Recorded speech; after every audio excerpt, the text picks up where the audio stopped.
بهار آمد، بهاری پرسخاوت زندگانی و طبیعت را روح و روانی نو عطا می نماید. بابای دهقان و اطراف نگریسته امید می بندد به فیض و برکت دسترخوان، رزق و روزی فرزندان.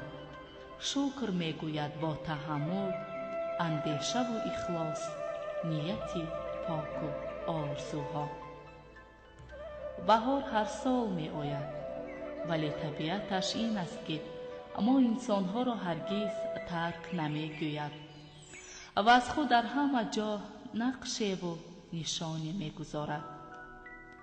در پیراهن اطلس گلدختران، طاقه زردوزی و تور حریر نوعروسان، درز و سوزنی های چیوران، نقش و نگار سحرانگیز صورتگران به جلوه می آید.